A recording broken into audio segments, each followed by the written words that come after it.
Movie start होते ही हमें lake के नजदीक एक घर दिखाई देता है जिसमें एक मैरिड कपल रह रहा होता है। उस वक्त आधी रात गुजर चुकी होती है। तब एक लेडी अपने रूम में सो रही होती है, लेकिन उसका हस्बैंड बाहर ड्रिंक कर रहा होता है। उस आदमी को देखकर ऐसा लग रहा था कि जैसे वो बहुत ज्यादा डरा हुआ हो। वो एक पेंटिंग को काफी देर से बड़े गौर से देख रहा होता है। फिर कुछ देर के बाद वो मिरर के सामने आकर खड़ा हो जाता है और शीशे में अपना सर मारता है, जिससे उसे काफी चोट लगती है। जब उसकी वाइफ को ये आवाजें सुनाई देती हैं, तब वो जाग जाती है और उसे देखने नीचे आ जाती है। उसका हस्बैंड बहुत अजीब कंडीशन में होता है। वो उसे भी एक आयरन स्टिक से मार डालता है। फिर काफी साल गुजर चुके होते हैं और एक बार फिर हमें एक फैमिली दिखाई देती है और ये फैमिली काफी हैप्पी फैमिली होती है। इस फैमिली में हस्बैंड वाइफ जो कि अपनी लाइफ बहुत खुशी खुशी स्पेंड कर रहे होते हैं, जिसमें लड़के का नाम एडम और लड़की का नाम लिसा होता है। बेसिकली एडम एक मैथमेटिक्स प्रोफेसर होता है। अभी कुछ अरसा पहले ही एक यूनिवर्सिटी से उसे बहुत ही अच्छी जॉब ऑफर होती है, जिसकी सैलरी भी काफी अच्छी होती है और साथ में वो लोग उसे रहने के लिए एक खूबसूरत सा घर भी प्रोवाइड करते हैं, जिससे वो काफी खुश होता है। फिर वो लोग सिटी से टाउन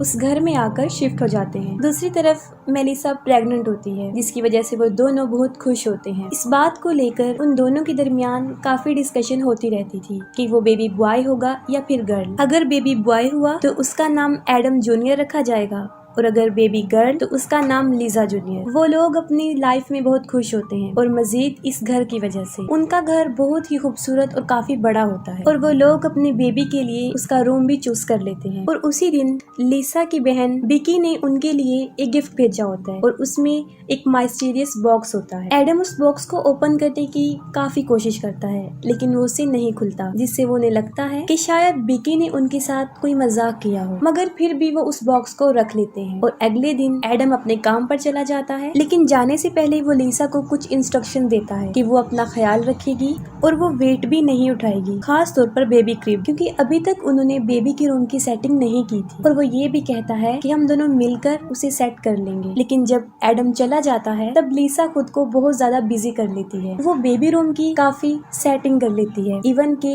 बेबी क्रिब को भी, क्योंकि उसे नहीं लग रहा था कि वो क्रिब इतना हैवी है। फिर उसका जहन उस बॉक्स की तरफ जाता है जो एडम से ओपन नहीं हुआ था। और यहाँ पर एक अजीब चीज ये होती है कि लिसा से वो बॉक्स इजीली खुल जाता है और जब वो उसे ओपन करती है तो वो बिल्कुल खाली होता है। फिर वो उस बॉक्स को रख देती है और वॉक पर चली जाती है। तब उसे एक औरत नजर आती है जो रो रही होती है और उसकी बॉडी पर भी ब्लड लगा होता है और वो बार बार एक ही लफ्ज बोल रही थी कि मैंने अपने बच्चे को खो दिया है। उसकी ये हालत देखकर लिजा उसकी हेल्प करना चाहती थी, लेकिन वो लिजा को देखकर अजीबो अजीब बातें करना शुरू कर देती है। वो उसे कहती है कि जो बच्चा तुम्हारे पेट में है वो तुम्हारा नहीं रहेगा, वो उसे ले जाएगा और लोग भी तुमसे डरना शुरू कर देंगे। और ये भी कहती है कि तुम अपने बच्चे को बचा नहीं सकोगी। ये बातें सुनकर लिजा काफी डर जाती है और वो वापस घर आ जाती है। फिर वो एडम को कॉल करती है और सारे इंसिडेंट का उसे बताती है। लेकिन उस दिन से लिसा के साथ अजीबोगरीब होना शुरू हो जाता है। उसे बेबी रूम से किसी बच्चे की रोने की आवाजें आती हैं। फिर हालात को समझने के लिए वो ऊपर जाकर देखती है, तो जो चीज वो देखती है उसे देखकर काफी हैरान हो जाती है।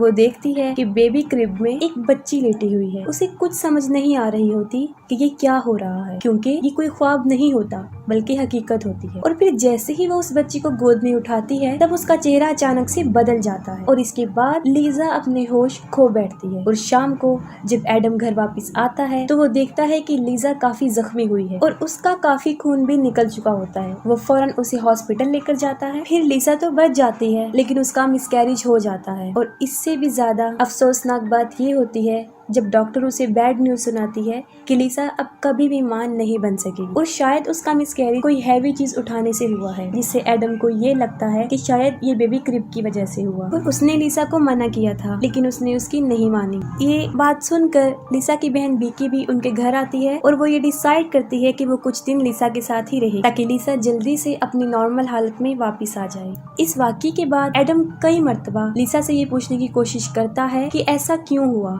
और उस दिन ऐसा क्या हुआ था, क्या उसने वाकई कोई हैवी चीज उठाई थी? जिसके जवाब में लिसा उसे सच बता देती है, वो जंगल वाला इंसिडेंट, वो स्ट्रेंज वुमेन, फिर बेबी के रूम से बच्चे के रोने की आवाजें और वहाँ पर उस छोटी बच्ची का मिलना। और जैसे ही उस बच्ची को गोद में उठाया उसे कुछ भी याद नहीं रहा, क्योंकि तब वो अपने होश खो बैठी थी। यहाँ पर एक बात तो क्लियर हो जाती है कि उनके साथ कुछ अजीबोगरीब हो रहा था, और साथ में एडम को वो मिस्टीरियस बॉक्स भी मिल जाता है जो अब इजीली ओपन हो रहा था। तब एडम लिसा को बताता है, जिस पर वो कहती है कि इस बॉक्स को तो मैंने उसी दिन खोल लिया था जब ये वाकया पेश आया। और फिर वो बिकी से पूछते हैं कि उसने उन्हें ये बॉक्स क्यों दिया जो पहले तो नहीं खुल रहा था और अब खुल चुका है और खाली भी है। जिस पर वो कहती है कि ये मैंने किसी घर की आइटम्स की सेल पर खरीदा था और मैंने इसको लिसा को गिफ्ट कर दिया। लेकिन रियलिटी तो ये होती है कि उस बॉक्स ने पहले तो बिकी को अट्रैक्ट किया और फिर लिसा को, तभी तो उसने ये बॉक्स ओपन कर लिया था। लेकिन उन लोगों को इसके बारे में कोई आइडिया नहीं होता और फिर नॉर्मल लाइफ चलती रहती है। और फिर कुछ दिन गुजर जाने के बाद लिसा को अपने घर से कुछ महसूस होना शुरू हो जाता है जिसे वो बता भी नहीं सकती थी। जैसे अक्सर घर के मिरर्स में लिसा का रिफ्लेक्शन काफी अजीबोगरीब बिहेव करता। और एक सुबह जब बिकी और लिसा योगा कर रहे होते हैं तब एक बार फिर लिसा को किसी बच्चे के रोने की आवाजें आती हैं। इस बात को वो बिकी से भी शेयर करती है।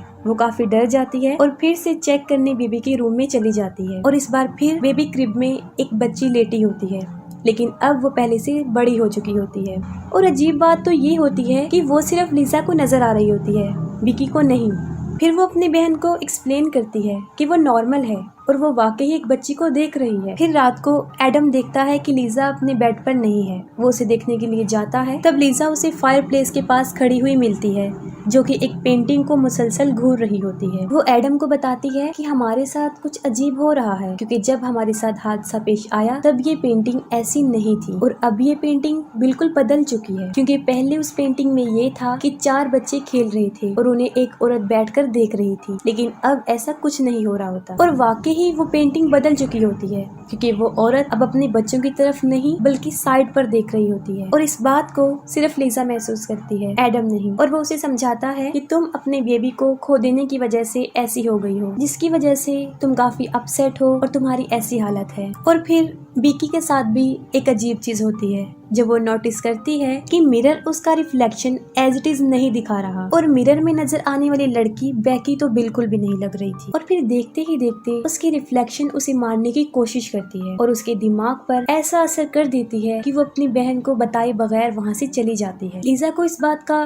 बुरा तो लगता है, लेकिन ये उसके लिए कोई नई चीज नहीं थी, बल्कि ऐसे इंसिडेंट तो उसके साथ हो रहे थे। और साथ में उसे हमेशा एक छोटी बच्ची भी दिखाई देने लगी जो उसे मामा कहती थी। लिसा इन सब से तंग आ चुकी होती है। वो एडम को कहती है कि हमारे इस घर में कुछ अजीब है, जैसे कि और वो इवल पावर्स हैं। और फिर वो कहती है कि आपकी यूनिवर्सिटी में एक प्रोफेसर डॉक्टर क्लार्क हैं जो कि एक अबनॉर्मल रिसर्चर हैं। शायद वो हमारी मदद कर सकते हैं, क्योंकि लिसा काफी डरी होती है। और एडम उसकी बात मानकर डॉक्टर क्लार्क से मिल लेता है, क्योंकि एडम तो इन बातों पर बिलीव नहीं रखता था। और वो डॉक्टर क्लार्क को कहता है कि वो लिसा का शक दूर करे। और जब डॉक्टर क्लार्क उनके घर में आते हैं तो उन्हें काफी अजीब चीजें महसूस होती हैं। असल में डॉक्टर क्लार्क बचपन से ही ब्लाइंड होते हैं, लेकिन उनके पास एक एबिलिटी भी थी। वो बचपन से ही पैरानॉर्मल चीजों को महसूस कर सकते हैं। और वो लिसा को कहता है कि जो भी तुम लोगों के साथ हो रहा है उसकी वजह ये घर नहीं है बल्कि कुछ और ही है। और फिर उसे उस मिस्टीरियस बॉक्स के बारे में पता चलता है। और फिर वो ये बात समझ जाते हैं कि एक अननोन इविल पावर थी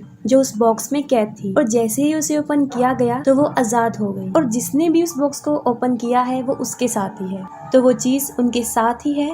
वो जहाँ जहाँ जाएंगे वो चीज उनके साथ हो। ये बातें सुनकर एडम काफी गुस्से में आ जाता है और वो डॉक्टर क्लार्क को बाहर निकाल देता है और कहता है कि मैंने आपको ये कहा था कि आप लिसा का शक दूर करें, लेकिन आपने तो उसे मजीद डरा दिया। जिस पर डॉक्टर क्लार्क उसे समझाने की कोशिश करता है कि तुम लोगों को शायद पता नहीं है कि तुम कितनी बड़ी मुसीबत में हो, लेकिन वो उसकी कोई बात नहीं सुनता।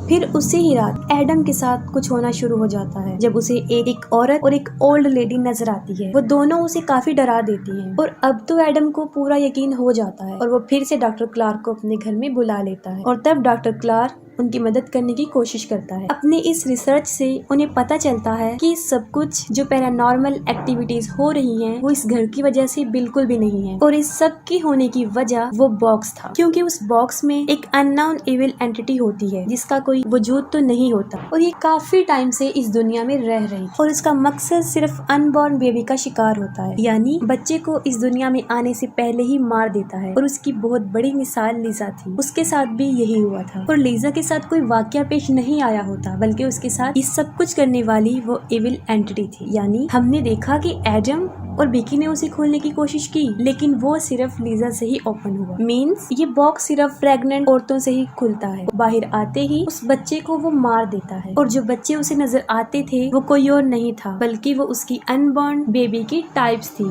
कि अगर वो इस दुनिया में आ जाती तो वो ऐसी हो, और वो बच्ची स्टेप बाय स्टेप बड़ी होकर ऐसी होती। जैसे लीजा को पहले छोटी सी बच्ची नजर आई थी, फिर उससे बड़ी, और फिर वो लेडी और ओल्ड लेडी, और वो बच्चे की ओल्ड वर्जन थी। और ये इविल एंटिटी ज्यादातर मिरर्स और पेंटिंग्स में होती थी, क्योंकि उसका कोई वजूद तो था नहीं कि वो दुनिया में रहती, और ये पावर लोगों के दिमाग को अपने कंट्रोल में करके उन्हें अजीबोगरीब चीजें दिखाती थी, और ऐसा उन तीनों के साथ कई दफा हो चुका था। और इस एंटिटी को मारा तो नहीं जा सकता, सिर्फ कैद किया जा सकता है, और इसे कैद करने के लिए सेक्रीफाइस करना पड़ता है। इसका मतलब ये था कि अगर उस औरत को मारा जाए तो वो एंटिटी कैद हो जाए, और यही वजह थी जब पहली फैमिली में आदमी ने अपनी बीवी को मार दिया, और उनके ही घर के सामान में लीजा को वो बॉक्स बिकी ने दिया था, वहाँ से मिला था। और जंगल में नजर आने वाली औरत उस मरी हुई औरत की सोल थी, जो उस एंटिटी के साथ उस बॉक्स में कैद। लेकिन एडम लीजा को मारना नहीं चाहता था। एडम बहुत कोशिश करता है कि वो लीजा को इस मुसीबत से बचा ले, लेकिन ये एंटिटी लोगों को हिप्नोटाइज करती है और लोगों को एक दूसरे से मरवाती है। अब एडम भी हिप्नोटाइज हो चुका होता है, और वो उस आदमी की तरह लीजा को मार डालता है, और वो एंटिटी फिर से उस बॉक्स में कैद हो जाती है, और एडम जेल चला जाता है। और जाने से पहले वो बॉक्स को बिकी को देता है, और अब ये सब कुछ बिकी के साथ होने वाला था, क्योंकि वो भी प्रेग्नेंट। और इसी के साथ मूवी भी एंड हो जाती है।